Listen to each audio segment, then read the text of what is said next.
Hi guys, my name is Jami Alveza, just your bisexual makeup vlogger, and for today's video, what we're going to do is to review the new Get Ready With Me cosmetics and their milk tints, which comes in 6 shades. Ayan. So, without any further ado, let's start with the video.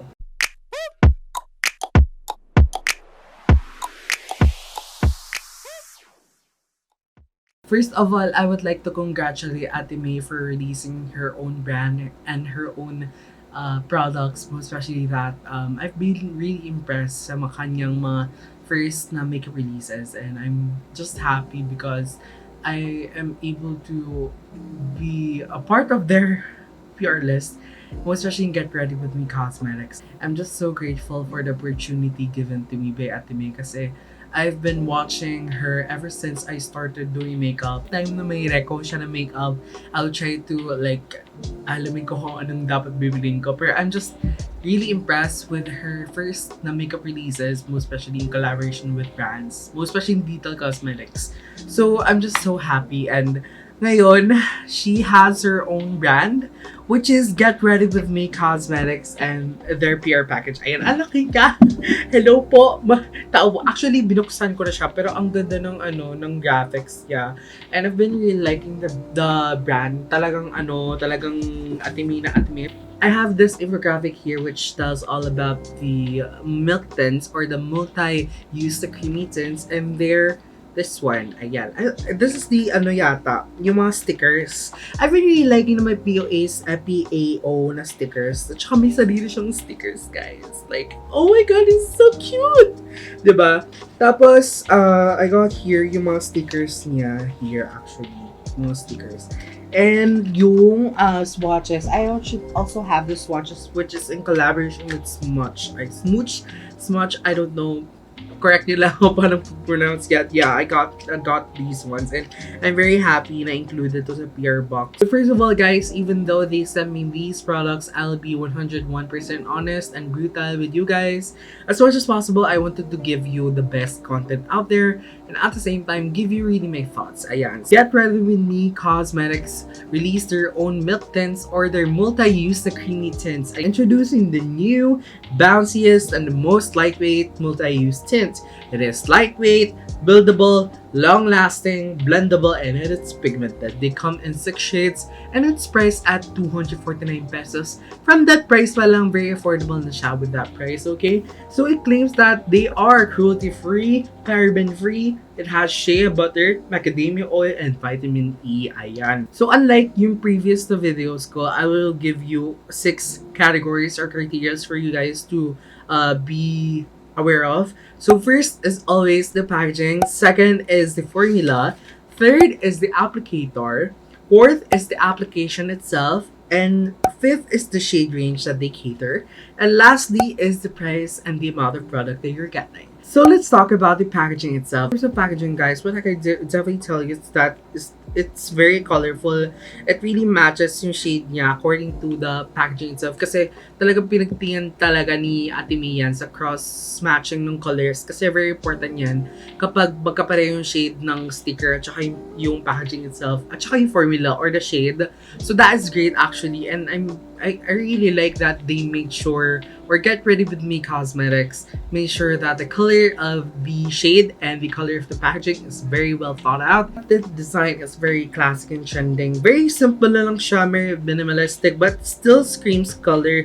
So what I really like about this is that maganda siyang tignan. Maganda siya talagang tignan. It's very trendy yung vibes. At saka ito talaga yung types of minimalistic yet colorful designs that I would look and I would like to comment on because they're just very simple but it does make sense. Alam mo yun, hindi siya yung parang nilagay mo lang very plain lang na design, pare-pareho sa lang design. But this one, they have their own design on each shade, which is great. So what I like also about the packaging is that two packaging siya, which you could really take out the amount of product that you're getting from the product and make sure na talagang lahat ng product or lahat ng 8 grams na makukuha mo dito ay masisimot mo. And that's what I can say in terms of packaging. I have nothing to say because it's just great that they made sure that cross color or the cross matching of the colors really goes well with the shade, which is great actually. And I really like the design. Like, it's very minimalistic, very trendy, very colorful. Ganon! So, let's talk about the formula itself. So what I can definitely say in terms of its lightweightness, yes, it is lightweight, and a second, it is long-lasting, but I can definitely assure the long-lasting effect of this product itself because I don't go out. So as much as possible, guys, if you want to check that out, there are other reviews that you could check out. I'll just put the description links of the videos that are having wear test on my comment section down below. But let's go to the third one. It's pigmented. Yes, it is pigmented, but make sure to use yung back of your hand to just reduce the amount of pigmentation kasi a little goes a long way, guys. And fourthly is buildable siya. Yes, it is buildable. You could really build up the product, which is great. And at the same time, it is blendable. Yes, it is blendable. It's very, pag moisturize yung skin mo, mas maganda siya yung pag-blend. But it could be also blended on skin itself kapag dry yung skin mo. But I prefer this on oily skin kasi parang mas maganda yung texture niya or mas maganda yung pagka-blendability niya in terms of blending it on the oily skin or moisturized skin. Ayan. So fifth, it has a natural finish. Yes, it has a natural finish, but not a dewy finish. So, I hope in the future, sana in the future with the multi-use or the future products that they release, I hope sana magkaroon sila ng moisturizing feel and at the same time dewy finish. Because for me, as a combination na skin, most especially minsan dry yung skin ko, minsan oily siya. So, I hope that in the future, magbigay silang creamy tint or like any kind of like blush or any kind of cream product na nagbibigay ng dewy finish. Kasi for me, for a combination skin, minsan dry yung skin ko, minsan, I just want to have that dewy glow. Alam mo yan. So, that's what I can say in terms of the claims of itself. But what I can say in terms of the observations na makita ko, yes, it is very creamy in texture. Hindi ka mahirapan masyado mag-blend when you put it on your cheeks when you have a moisturized or oily skin. But if you have a dry skin, I would not really recommend you to use it on dry skin because it does not have that dewy effect that I find in a blush or a creamy blush na tint. I would just hope in the future that they would provide a blush product na mayroon siyang dewy version nito. So, I hope in the future may magkaroon ng multi-use na cream tint na dewy na version para ma-make sure na ma-cater yung oily and dry na skin. So, I hope in the future makita nila yon at saka ma-develop na yon. And at the same time, it has a watermelon scent. Yes, very apparent yung pag-smell ko sa kanya. When you have moisturized skin or oily skin mo, it will really blend well. In terms of the application, I can't really say anything because it really blends well kahit on top of powder or moisturized yung skin mo, and that's it. I like also about this product itself that this blush does not settle on pores, which is great because sometimes on other creamy tints as well, it really settles down to your pore, yung pigments niya onto your pores sa cheeks mo. So this one does not do that. So that's what I could say in terms of the formula, and they truly deliver their claims, most especially in their application itself and the formula itself, which is great. So third, let's go through the applicator itself. So you can see here, it has two packaging at saka yung nozzle. Very marketing or very marketable na part ng product na to is their nozzle itself because it's a very unique kind of applicator you could see or you could not see in the local brand market, which is great. You could really maximize the product and at the same time use a little, which goes a long way talaga. What I like about the product or what I like about what Atme developed with this product is that maliit lang yung hole. If I could show you yung picture niya, it's just like that she made sure that the product is well controlled. But sometimes na-encounter ko din dito sa applicator ko, most especially kapag tube yung packaging or nozzle siya, or di mo masyado siyang makontrol yung product. Minsan nagpapasobra ka, minsan di ko makontrol kung anong amount siya. So, I just hope in the future, at thought ko lang naman to, but I just hope in the future, they would add a pump or airless pump para makontrol ko talaga yung amount of product. But in terms of the practical use, you could really be assured na lahat ng product na masisimot mo, makukuha mo talaga, at saka makukuha mo yung 8 grams of product. So that is great in terms of the nozzle applicator. I just hope in the future that medyo revise lang in controlling the amount of product you're getting. So human error na lang kung maraming paglabas mo. But it's not really the product's fault, but I just hope in the future that they would make a way. So that's what I can definitely say in terms of the applicator or the nozzle applicator itself. This is the fourth category for our review, which is the application itself. Ayan. So what I would really suggest you, if gagamit ka ng fingers, gagamit ka ng ring finger mo, what it's best when applied with using the backside of my hand. I used a brush kasi rather than my fingers. But use the backside of your hand, grab a little of the product, make sure to tap or spread the product, and make sure to tap it on your cheeks. So para makontrol mo yung amount of product you're getting. So in terms of the brush or sponge as well, what I really like about this is that hindi siya nagkakaroon ng streak, hindi patchy yung paglagay ng product onto your skin or on top of powder. That's what I could definitely commend with this product kasi any kind of like application kahit finger or sponge or brush, hindi siya nagmumukhang streaky, and I just really love how it applies on the skin. Hindi siya masyadong streaky nor hindi siya nagbibigay ng uneven application, which is great either on skin or either on top of powder or to your foundation. So that is great in terms of the application itself, and I do really commend that this product is very versatile in terms of the brush, sponge, and your finger. Onto the shade range that it caters. So ayan, for this shade range, I'll be very typical, most especially for morena shades and medium dark skin tone for me as well.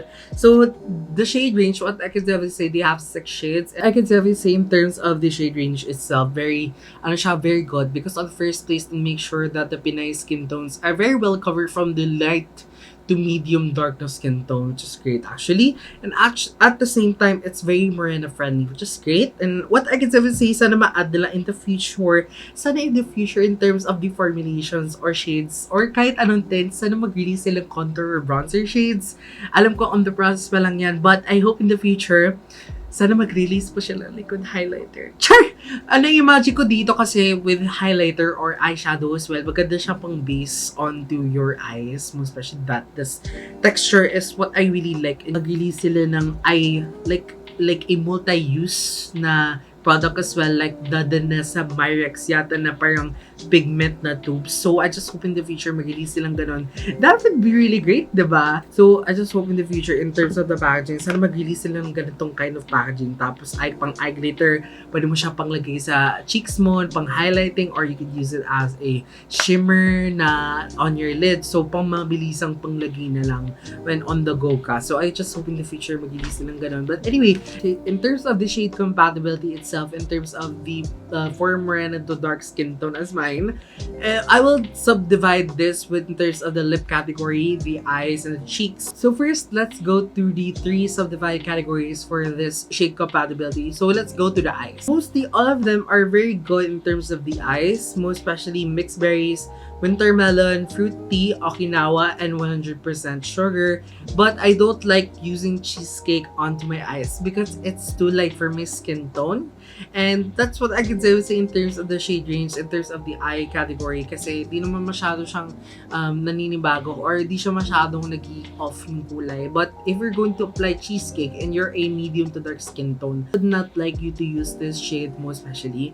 So let's go to the cheeks category. So ayan. So I have 2 shades na ayaw ko dito in terms of the cheeks. So first is mixed berries. I don't like using mixed berries, guys, because it's too bright yung red niya just to put it on your cheeks. So I just hope in the future medyo pa-darken ng konti. But there are other shades that complements my skin tone, which has that red na blush what I find in my blushes. So okay lang naman yun. Baka mag-pair siya na mas maganda in terms of the lighter skin tones. But I can definitely say that this shade on the cheeks does not very well complement my skin tone. So the second shade that I don't like in the cheeks category is the shade Cheesecake. Ayan. Pangalawang ulit sa Cheesecake kasi it's too light on my complexion. So it's too light. Yun lang masasabi ko in terms of the shades. So let's get on to the last category of the shade compatibility, which is the lips. Ayan. Mostly all of them are good, but what I don't like on the lips is the shade Winter Melon Cheesecake. Actually, it's very ironic because on the first place, these are my first picks when I saw their shade range, but in terms of the lips, I don't really like it because it doesn't flatter well onto my medium to dark na skin tone. So I just hope in the future medyo tweak ng konti. Winter melon maging konting dark pa siya. Konti lang, konting dark and hue lang naman just to cater us na medium to dark na skin tone. So, the cheesecake as well, yes, it's too light to my skin tone. So, this would prefer more into fair to light to medium na skin tone. Actually, my fave shades are winter melon, fruity, okinawa, and 100% sugar kapag cheeks, if you're going to put it on your cheeks. But yung ayaw ko lang kasi sa winter melon, hindi siya mukhang maganda on your lips kapag medium to dark skin tone ka, pag lips mo. So, I just hope medyo konting tweak in terms of the darker hue, but that's already great for me, light to medium. But just hope in the future that they would konti ang darker pa ng hue yung the shade na winter melon. Ayan. Let's get on to the price and the amount of product you're getting. So the price of the product is 249 pesos and you're getting amount of product of 8 grams or 8 milliliters of product. So when you divide 249 pesos and the 8 ml of product, you're getting 31 to 32 pesos per milliliter. Ayan, very affordable na siya in that price. 249 lang and you're getting the claims, most especially na overall, it's a good product. But they're just konting tweaks lang in the product. But I just hope in the future that they will take into as well yung mga suggestions ko. So what I can say as a whole, kung ano yung masasabi kong overall verdict, it's overall a good product for oily or moisturized skin. Kapag moisturized skin mo, magiging maganda sa'yo to. Kasi on the first place, it really blend well. But if you have dry skin like me, it will still blend well, but it is not as superior or hindi siya magiging kasing ganda when you put it on moisturized skin or oily skin mo in terms of its blendability itself. I hope that in the future, sana in terms of the nozzle, although they made sure that the product is very well controlled when you squeeze it, pero minsan kasi na di ko pa rin makontrol yung amount of product that I'm getting. So I just hope in the future that they would improve that as well. Sana magkaroon ng medyo controlled na airless pump para ma-make sure na ma-maximize ko yung product. Kasi naalala ko yung airless pump ng Sunglow by Fresh na tinted sunscreen. But anyway, I just hope there's a way that I could make sure that I could maximize the product and at the same time makontrol ko. So it's really a double-edged sword. Kung ano yung mas i-prioritize mo, yung hygienic purposes or yung pag-maximize ng product. So it's really a double-edged sword in terms of this applicator itself. But just hope in the future there's a way of controlling the product without squeezing out a lot. In terms of the shade range itself, sana in the future that the winter melon would be little bit darker in hue, but in terms of overall the shade range, they made sure that the shade range is very well catered, and at the same time talagang you will really use this for everyday talaga. So there's the shade range. Sana I hope in the future mag-collaborate sila ni Ray Hermar ng Lucas na shade because I love that shade. It's a perfect nude brown for me. Kahit moreno to dark skin tone, ako, it goes so well on my cheeks. So sana in the future Ray Hermar or sa Ate May or Get Ready With Me Cosmetics, sana mag-collaborate po kayo ulit kasi please have a brainchild. This one, the shade na to. And at the same time, the watermelon shade, sana mag-tweak ng konting darker hue so could accommodate for darker skin tone like mine. So I hope in the future they would take note of that as well.